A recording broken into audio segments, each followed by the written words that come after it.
Bonjour et bienvenue dans l'invité de la semaine. Aujourd'hui, j'accueille Jean-Christophe Rouxel, qui est le maire sans étiquette de La Lanchal. Bonjour. Bonjour. Bonne année 2024 et meilleurs vœux. Merci. Donc La Lanchal, c'est un village au nord de Saumur. C'est le plus petit village du Maine-et-Loire avec 120 habitants. Et pourtant, vous êtes très présent, très actif et très visible sur Internet et les réseaux sociaux. Et récemment, vous êtes connu pour votre défi, le défi du blason. Alors, est-ce que vous pouvez d'abord expliquer un peu ce qu'était ce défi ? Alors, donc, on est la commune la moins peuplée du département. La plus petite géographiquement, c'est Béouard, mais on est juste en nombre d'habitants la moins peuplée, donc, avec 120 habitants, comme vous l'avez dit. Merci beaucoup de me recevoir. Très honoré d'être à la télé à Angers. Donc le défi a été lancé le 11 février 2023. En fait, précédemment, en 2020, on avait déjà remporté sur l'anciennement Twitter le concours du plus beau blason de France, ce qui nous avait valu à l'époque un reportage au JT de Jean-Pierre Pernaut, qui était le rêve de tous les maires ruraux que d'avoir sa commune mis en valeur dans ce JT. Et du coup, ayant gagné ce prix-là au niveau national, connaissance de La Lanchal est partie aux Maldives le 11 février dernier, avait pris l'autocollant du blason de la commune et pour nous faire plaisir avait fait une photo de l'avion avec les Maldives et c'est comme ça que ça a démarré. Quand j'ai vu la photo, je me suis dit maintenant on y va quoi et puis on va lancer l'idée de nous faire une photo du blason dans le monde entier. Donc début en février 2023. C'est ça. Et fin 2023, vous aviez 194 pays où le blason a été photographié. C'est ça, environ. Donc c'est un côté incroyable pour nous parce que plus de 95% des personnes qui nous ont envoyé des photos, on ne les connaît pas. Et donc tous les matins, c'était la surprise avec le décalage horaire de recevoir des photos comme ça du monde entier et surtout quelques clichés complètement incroyables. Comment ça se fait finalement que les gens se sont emparés de ce défi, on se sont dit allez on va faire des photos pour La Lanchal? Je pense que déjà le fait d'argumenter en premier en disant qu'on est la commune la moins peuplée, le petit poucet du département, ça permet d'avoir une certaine affection. D'autre part, on a un blason qui est plutôt sympa avec un écureuil dessus, donc le côté animalier, mascotte, ça peut créer des liens également. Et ensuite, on est très présent sur les réseaux sociaux, c'est une réputation qu'on a déjà depuis plusieurs années. Sur Facebook, par exemple, on est à plus de 2500 abonnés. Sur Twitter, enfin X aujourd'hui, on est à plus de 1700. Et sur Instagram, on est à 925 au dernier chiffre.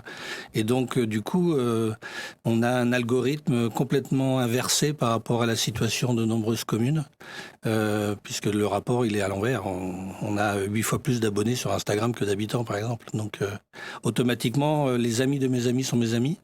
Et tout le monde s'y est mis à fond. Comme une sorte de jeu mondial, en fait. Alors, par contre, il manque un pays pour que tous les pays aient reçu leur fameux blason de La Lanchal en photographie. La Corée du Nord, est-ce que vous avez un espoir que vous ayez? Alors on a essayé de bouger tous les leviers, on a écrit aux ambassades présentes encore, sauf la France qui n'y est plus.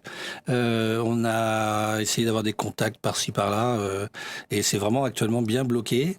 Donc on a une personne qui éventuellement pourrait y aller en février prochain, mais sous réserve que les frontières soient rouvertes. Et on a un guide touristique aussi qui est prêt à bondir avec le blason et nous l'envoyer, mais pour l'instant c'est le seul pays en effet qui nous manque. Est-ce qu'il y a des pays où ça a été quand même compliqué ? Oui, on a des pays comme le Soudan, par exemple, l'Érythrée, le Niger, où il y avait eu l'évacuation des ressortissants français. On a réussi à avoir la photo avec un ressortissant à quelques heures d'être évacué, qui nous a fait une photo à côté de l'ambassade. Il y a des photos comme en Afghanistan, où c'était très compliqué également. Donc on a une agence touristique qui nous a pris des photos à Kaboul avec le blason imprimé. Il y a la Birmanie, c'était pas gagné non plus avec la junte militaire, donc on a eu 2 styles de photos. Une photo prise à l'endroit où il y a plein de mosquées et de minarets, qui a été fait par un habitant local qui est d'origine française, et de l'autre une ONG au nord de la Birmanie où là c'était une photo vraiment sympa quand on l'a reçue, puisque c'est 3 jeunes birmanes âgés entre 12 et 16 ans qui sont scolarisés grâce à cette ONG et qui en costume traditionnel ont fait une photo avec le blason de La Lanchal. Donc c'est vraiment il y a eu des émotions aussi tout au long de ces mois passés. Et vous souhaitez entrer dans le Guinness Book des records avec, C'est ça, on va essayer de... Alors, on a lancé la démarche plusieurs fois pour l'instant, mais on n'a pas eu de retour encore. Faut dire que ça reste une démarche commerciale. Le Guinness Book demande, si on veut accélérer les dossiers, de payer. Sauf que nous, c'est une démarche à 0 € et on n'a pas l'intention de dépenser quoi que ce soit dans ce record. Mais il y a une démarche aussi administrative gratuite qui prend plus de temps. Donc là, on a déposé 2 fois une demande, en effet, pour avoir le titre du blason communal le plus diffusé dans le monde.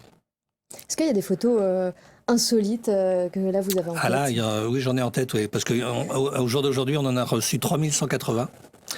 Donc c'est vrai que faire le tri, là j'ai une exposition qui est prévue pour la soirée des vœux aux habitants, on en a sorti 40 sur les 3180. Mais il y en a quelques-unes en tête. J'en ai une où on est resté bouche bée devant l'ordinateur, quoi. Donc la première, c'est au pôle Nord géographique, à 90°00, où j'ai un navigateur qui a pris son téléphone, qui a affiché le blason de la commune, parce que il y avait 2 options. C'était soit on imprimait le blason et on se prenait en photo avec ou on le posait quelque part, soit on utilisait son smartphone, puisqu'il y a certains pays où il n'y a pas d'imprimante disponible. Donc c'était validé également. La difficulté, c'est qu'il faut trouver une deuxième personne pour prendre la photo. Mais là, c'était le cas, donc celle-là, elle est sympa. On en a une à l'opposé, au pôle Sud, sur la base Concordia, un médecin qui est affecté là pendant 1 an et qui est sorti tout équipé, avec le blason dans les mains, enfin plutôt dans les moufles, parce que il faisait bien froid. On a une photo au Cap Horn, donc des navigateurs qui ont franchi le Cap Horn et qui ont fait une photo avec le Cap Horn en arrière-plan. On a une photo dans un sous-marin civil qui s'appelle le Nautile, qui appartient à l'Ifremer de Brest. Et donc ils avaient une campagne d'exploration et de récupération d'algues en Atlantique Nord. Et la scientifique avait pris le blason avec elle. Et donc, elle nous a fait une photo et on voit, c'est à côté du tableau de bord, et on voit moins 3641 mètres. Donc, un record également de la prise de photo d'un blason dans les profondeurs. Et de l'autre, à l'opposé, on a une photo dans un avion qui s'appelle R0G, qui permet d'avoir des sensations d'apesanteur, dans lequel d'ailleurs Thomas Pesquet a évolué plusieurs fois. Et le pilote s'est mis en apesanteur dans l'avion et il tient le blason dans les mains. Donc, c'est quelques photos incroyables. Est-ce qu'il y a d'autres lieux où vous aimeriez, vous rêveriez que ce blason soit photographié? Paradoxalement, il nous en manque 2 en France symboliques. Une en haut du Mont Blanc, puisque c'est le mont le plus haut de France. Donc, on n'a trouvé personne pour l'instant qui y va avec le blason. Et une en haut de la Tour Eiffel, puisque l'accès public se limite de mémoire au 3e étage, et on aimerait bien avoir la photo du blason tout en haut. Donc vous espérez peut-être pour 2024? C'est ça. Et puis, on a un rêve ultime, après avoir fait donc tous les pays sauf la Corée du Nord, c'est de voir notre blason affiché dans la Station spatiale internationale. On se dit, avoir réussi ça déjà, on nous aurait dit que c'était impossible en février. Donc pourquoi pas, hein, le Noël est passé, on peut toujours croire au Père Noël pour 2024. Le voir affiché dans la station spatiale, ce serait vraiment un truc là incroyable. En tout cas, vous avez déjà commencé des démarches pour essayer de par les réseaux sociaux, notamment par un réseau qui s'appelle LinkedIn, on a accès à des personnes qui y travaillent. Donc, du coup, on a quelques contacts déjà, notamment une personne qui est dans l'administration de la NASA et qui nous a déjà fait une photo du blason au siège de la NASA à Washington. Donc, tous les espoirs sont permis. Donc, votre commune... championne de France commune la plus performante en 2023. C'est ça. Sur Instagram, en France, par l'Observatoire de la communication double publique championne, parce qu'on est également la commune la plus active. Et tout ça, il faut le dire franchement, on ne va pas le rééditer en 2024 ou dans les années à venir. C'est grâce au blason, puisque le fait d'avoir diffusé toutes les photos sur Instagram, automatiquement, en catégorie la plus active, on a diffusé plus de 3000 posts sur Instagram, et il va de soi qu'on n'aurait pas diffusé 3000 informations sur la Landchal. Donc c'est grâce au blason qu'on a pu obtenir ce résultat.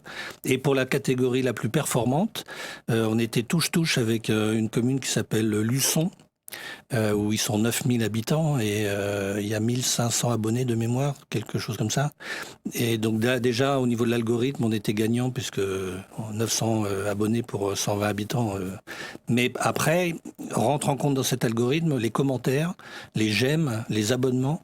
Et il a fallu vraiment, quand on était à 41% égalité à la mi-décembre, et il a fallu qu'on lance un post pour demander aux gens de s'abonner à Instagram, de mettre des j'aime, de mettre éventuellement des commentaires pour gagner le 1% qui manquait. Et le 31 décembre, on a appris qu'on avait remporté le titre à 42%. Alors sur le blason, on voit principalement un écureuil, mais également des remparts, des arbres. Est-ce qu'on peut expliquer ce blason? Pourquoi il est comme ça? Alors à l'origine, il n'y avait pas de blason sur la commune. On l'a créé en 2015. En suivant vraiment les règles héraldiques en la matière. Donc il y a un choix de couleurs obligatoire. L'écureuil, il pouvait soit être noir, soit argent, soit rouge. Donc nous, on a pris rouge. Les crémaillères, en effet, symbolisent l'éventuelle présence d'un château sur la commune. Donc c'est le cas, même si c'est un château privé. Et pour le reste, on est au milieu de 2 forêts domaniales. Donc les essences de pin et de chêne sont mentionnées également sur le blason. Alors l'écureuil, il y en a quelques-uns qui plaisantent aussi souvent là-dessus parce que ça fait penser à l'écureuil d'une célèbre banque. Et comme nous, on est à 0 € d'endettement depuis plus de 20 ans, ça fait un parallèle, comme quoi on est économe. Mais en fait, ça n'a rien à voir. C'est le fait plutôt que cet animal est présent dans nos forêts. Et historiquement, il était sur l'entête de mon prédécesseur qui avait fait 5 mandats de maire. Et donc, on a pris l'option de le garder sur le blason. Et on a reçu, alors il y a eu un reportage au JT, une petite anecdote de Noël, entre guillemets.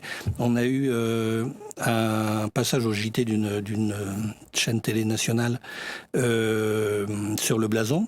Et on a une personne de 80 ans qui a vu ce reportage, qui habite pas du tout la région.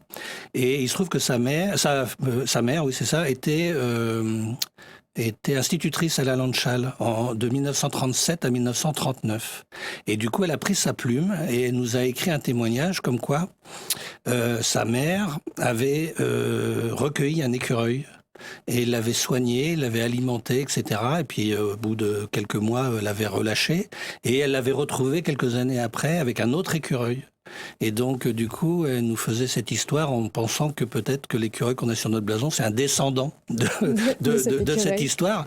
Mais il n'y aurait pas eu cette histoire de blason, cette dame, on ne l'aurait jamais connue et elle nous aurait jamais écrit ce témoignage. Donc, c'est un des côtés positifs de l'histoire également. Qui vous fait vraiment transporter ouais, c'est partout. Ça. Comment vous décririez la Landschall, ce village ? Alors, la Landschall a l'avantage donc d'être tout petit, ce qui fait que le côté positif de l'histoire, c'est que tout le monde se connaît. Quand il y a besoin d'un coup de main quelconque, beaucoup des habitants sont prêts à donner de leur personne.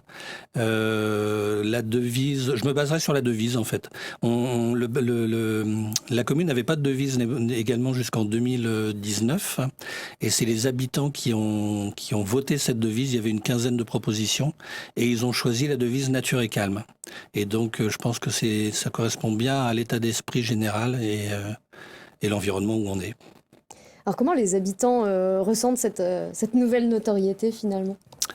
Alors, 120 personnes, on a tout le panel, automatiquement. C'est une micro-société, donc automatiquement, je ne peux pas dire qu'à 100%, tout le monde est favorable à l'écho qui est tellement donné sur la Landschall. Quelques-uns préféraient rester dans l'anonymat et au calme, sans qu'on parle d'eux. Voilà, ce qui peut se comprendre. De l'autre côté, il y en avait une bonne partie qui trouvait, jusqu'à dans les années 2010, que la commune n'était pas assez mise en valeur.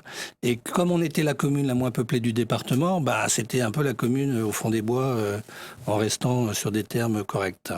Et donc, le fait d'avoir cette réputation-là aujourd'hui fait que on est plutôt tous fiers d'être de la Landschall. Et quand on se déplace et qu'on parle éventuellement de la Landschall, automatiquement, on a un retour de personnes qui en ont entendu parler. Alors qu'il y a une dizaine d'années, c'est où la Landschall ? C'est qui ? C'est quoi ? Enfin, maintenant, c'est le contraire. Alors, à travers cette activité très présente sur Internet et les réseaux sociaux, est-ce que c'est également pour gagner en habitants ou faire venir des touristes ? Quel est le but derrière tout ça ? Alors, paradoxalement, gagner des habitants, non, parce qu'on est déjà complet, en fait.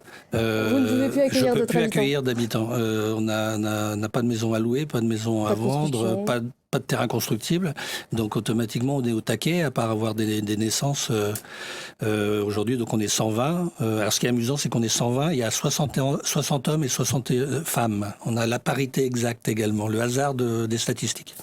Toujours est-il que donc à ce niveau-là, c'est pas pour faire la promotion de la commune, c'est plutôt pour rendre fiers les habitants de la commune où ils habitent. Et surtout à 0 €, puisque toute cette démarche-là sur les réseaux sociaux, ça coûte rien. À part un peu de temps pour moi de mettre les photos sur la carte mondiale, mais pour le reste, étant un peu geek de nature et dormant peu, ça m'occupe. Mais de l'autre côté, touristiquement, c'est vrai que c'est intéressant, puisque maintenant, on a des personnes, on a un logement communal, par exemple, au-dessus de la mairie, et la personne nous dit souvent qu'il y a des voitures qui viennent, qui s'arrêtent, qui prennent en photo. On a un écureuil géant devant la mairie en bois qui a été fait à la tronçonneuse. Ils prennent une photo, ils prennent un selfie, etc., ce qui n'existait pas il y a quelques années. Et donc, on est plutôt content de ce retour-là. Eh ben, vous pouvez être très fiers de votre commune. Voilà. Merci beaucoup. Merci à vous. C'était l'invité de la semaine. Rendez-vous la semaine prochaine avec un nouvel invité.